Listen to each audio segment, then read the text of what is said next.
Hello friends, education update ચેનલમાં હું આશીષ વાઘેલા આપ સૌનું હાર્દિક સ્વાગત કરું છું. મિત્રો, આપણે જે સામાન્ય વિજ્ઞાનની જે સિરીઝ ચાલુ છે એની અંદર મિત્રો NCERT ધોરણ 9, 10, 11, 12નું જે મિત્રો સામાન્ય વિજ્ઞાન છે એમાંથી પ્રશ્નો કાઢવાનો પ્રયત્ન કરું છું ફ્રેન્ડ્સ. તો જોઈએ પહેલો પ્રશ્ન, ધાતુ ક્ષારણ અટકાવવા માટે તેના પર કઈ ધાતુનું આવરણ લગાડવામાં આવે છે મિત્રો? તો ધાતુ ક્ષારણ અટકાવવા માટે છે એના પર ઝીંક જે મિત્રો છે ધાતુનું આવરણ છે એ લગાડવામાં આવે છે, જેનાથી મિત્રો ધાતુનું ક્ષારણ છે એ થતું નથી. શું વપરાય છે મિત્રો? ઝીંકનો ઉપયોગ થાય છે. બીજો પ્રશ્ન, એલ્યુમિનિયાનું કઈ પદ્ધતિ દ્વારા રિડક્શન કરી એલ્યુમિનિયમ ધાતુ મેળવવામાં આવે છે મિત્રો? તો એલ્યુમિના છે મિત્રો એની એક પદ્ધતિ છે, એના દ્વારા રિડક્શન કરીને એલ્યુમિનિયમ મેળવવામાં આવે છે મિત્રો. તો એ પદ્ધતિ છે મિત્રો વિદ્યુત રાસાયણિક રિડક્શન. વિદ્યુત રાસાયણિક રિડક્શન દ્વારા મિત્રો એલ્યુમિનામાંથી છે મિત્રો એલ્યુમિનિયમ મેળવવામાં આવે છે ધાતુ વિદ્યુત રાસાયણિક પ્રક્રિયા દ્વારા, જેનું નામ છે વિદ્યુત રાસાયણિક રિડક્શન. ત્રીજો પ્રશ્ન, મિથેનમાં બે નજીકના ઘટકો વચ્ચે સરેરાશ કેટલા બંધ કોણ રચાય છે મિત્રો? મિથેનમાં બે નજીકના ઘટકો વચ્ચે સરેરાશ કેટલા બંધ કોણ રચાય છે મિત્રો? તો 109 ડિગ્રી બંધ કોણ રચાય છે મિથેનના બે નજીકના ઘટકો વચ્ચે. ચોથો પ્રશ્ન, પ્રવાહીકરણ પદ્ધતિ દ્વારા કઈ ધાતુનું શુદ્ધિકરણ કરવામાં આવે છે મિત્રો? તો પ્રવાહીકરણ પદ્ધતિ દ્વારા મિત્રો ટીન ધાતુનું શુદ્ધિકરણ કરવામાં આવે છે. કઈ પદ્ધતિ દ્વારા મિત્રો? પ્રવાહીકરણ પદ્ધતિ દ્વારા ટીન ધાતુનું શુદ્ધિકરણ કરવામાં આવે છે. પાંચમો પ્રશ્ન, લિગ્નાઇટ કોલસાના દહનથી કેટલી ઉર્જા ઉત્પન્ન થાય છે મિત્રો? તો લિગ્નાઇટ કોલસો છે ફ્રેન્ડ્સ, એને આપણે એનું દહન કરીએ તો એમાંથી ઉર્જા ઉત્પન્ન થાય છે મિત્રો 76 kg એટલે કે 76 કિલોગ્રામ જૂલ પ્રતિ ગ્રામ મિત્રો. તો એ પણ આપણે યાદ રાખવાનું છે. લિગ્નાઇટ કોલસાનું દહન કરીએ તો ઉર્જા મિત્રો છે 76 kg એટલે કે 76 કિલોગ્રામ જૂલ પ્રતિ ગ્રામ છે મિત્રો એ ઉત્પન્ન થાય છે ઉર્જા. છઠ્ઠો પ્રશ્ન, વનસ્પતિ તેલમાંથી વનસ્પતિ ઘી બનાવવા કયો વાયુ ઉપયોગી બને છે? તો વનસ્પતિ તેલમાંથી વનસ્પતિ ઘી બનાવવું મિત્રો તો હાઇડ્રોજન વાયુ ઉપયોગી બને છે. સાતમો પ્રશ્ન, બંદૂકનો દારૂગોળો બનાવવા કયું અધાતુ તત્વ વપરાય છે? તો બંદૂકનો મિત્રો દારૂગોળો બનાવવા છે મિત્રો સલ્ફર અધાતુ તત્વ વપરાય છે, સલ્ફર. આઠમો પ્રશ્ન, બેટરીના વિદ્યુત ધ્રુવો બનાવવા માટે કયો પેટ્રોલિયમ પદાર્થ વપરાય છે મિત્રો? તો બેટરીના વિદ્યુત ધ્રુવો બનાવવા માટે મિત્રો કોક પેટ્રોલિયમ પદાર્થ વપરાય છે મિત્રો. કયો મિત્રો? કોક પેટ્રોલિયમ પદાર્થ છે મિત્રો એ બેટરીના વિદ્યુત ધ્રુવો બનાવવા માટે વપરાય છે. નવમો પ્રશ્ન, ફિનોલ જેવા હાઇડ્રોકાર્બન કયા કોલસામાંથી મેળવવામાં આવે છે? તો ફિનોલ જેવા હાઇડ્રોકાર્બન છે મિત્રો લિગ્નાઇટ કોલસામાંથી મેળવવામાં આવે છે. ફરી વખત પ્રશ્ન રિવિઝન કરું છું મિત્રો, ઇમ્પોર્ટન્ટ છે, યાદ રાખજો. ફિનોલ જેવા હાઇડ્રોકાર્બન કયા કોલસામાંથી મેળવાય છે મિત્રો? તો કે લિગ્નાઇટ કોલસામાંથી ફિનોલ જેવા હાઇડ્રોકાર્બન મેળવાય છે.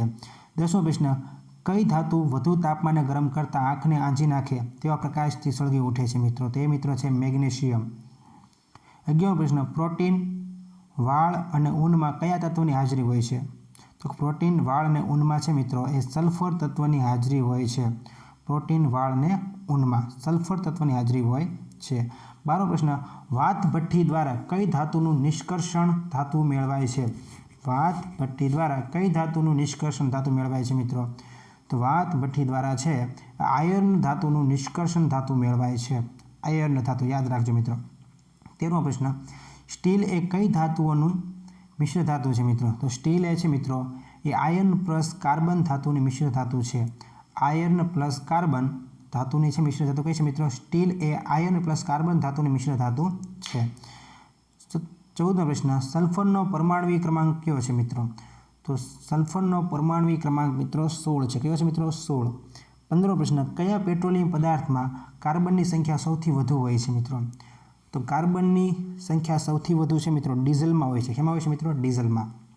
16મો પ્રશ્ન, પરમાણુનો નમૂનો કયા વૈજ્ઞાનિકે રજૂ કર્યો હતો મિત્રો?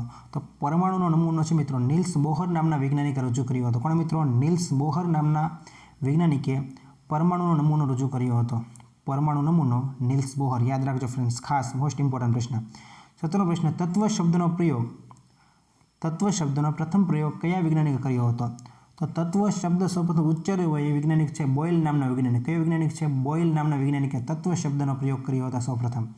18મો પ્રશ્ન, ઓરડામાં આશરે 303 કે તાપમાને 303 એટલે કે એટલે મિત્રો કેલ્વિન ઓરડામાં આશરે 303 કેલ્વિન તાપમાને કઈ ધાતુનું પ્રવાહી સ્વરૂપે જોવા મળે છે મિત્રો?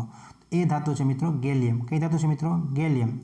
જે 303 કેલ્વિન તાપમાને છે મિત્રો ધાતુ પ્રવાહી સ્વરૂપે જોવા મળે છે એ ધાતુ છે ગેલિયમ. 19નો પ્રશ્ન, ન્યુક્લિયર રસાયણ વિજ્ઞાનના જનક તરીકે કયા વૈજ્ઞાનિક ઓળખાય છે મિત્રો?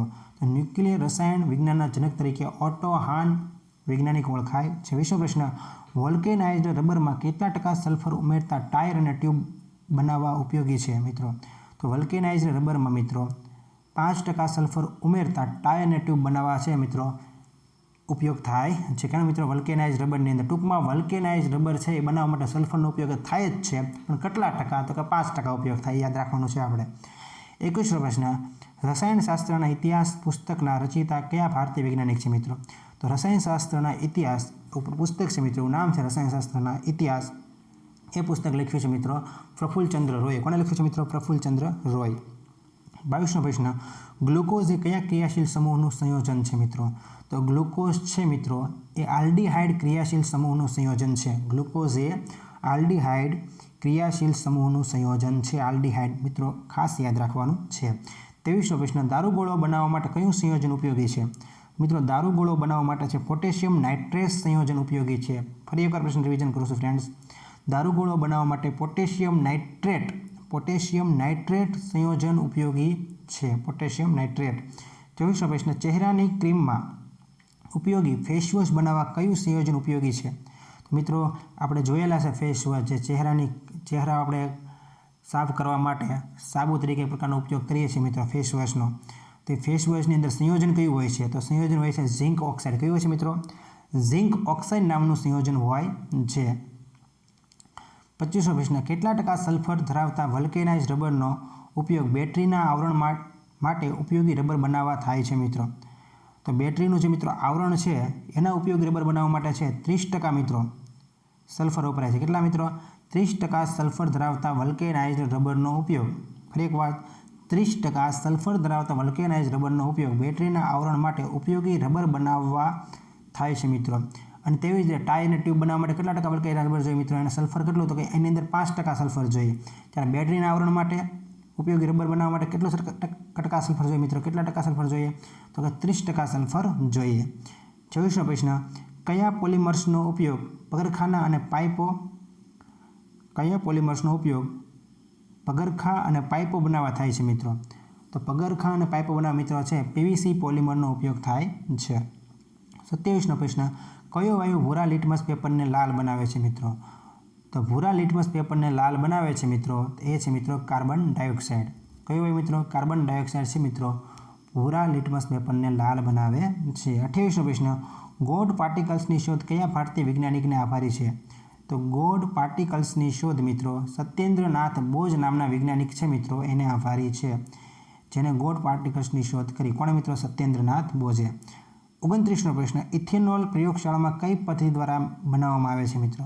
તો ઇથેનોલ છે મિત્રો પ્રયોગશાળામાં છે મેમ્બ્રેન પદ્ધતિ દ્વારા બનાવવામાં આવે છે. કઈ પદ્ધતિ દ્વારા મિત્રો? મેમ્બ્રેન પદ્ધતિ દ્વારા છે ઇથેનોલ પ્રયોગશાળામાં બનાવવામાં આવે છે. 30નો પ્રશ્ન, ઘઉંમાં કયો એસિડ હોય છે મિત્રો?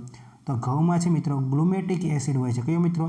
ઘઉંમાં ગ્લુમેટિક નામનો એસિડ હોય છે. ઘઉંમાં કયો એસિડ હોય મિત્રો? ગ્લુમેટિક નામનો એસિડ હોય છે મિત્રો. તો આ તમને મિત્રો પ્રશ્ન ગમ્યા હોય તો ચેનલને લાઇક કરો, શેર કરો, સબસ્ક્રાઇબ કરો, જેથી આવનારી અપડેટ તમને સમયસર મળતી રહે. Thank you friends.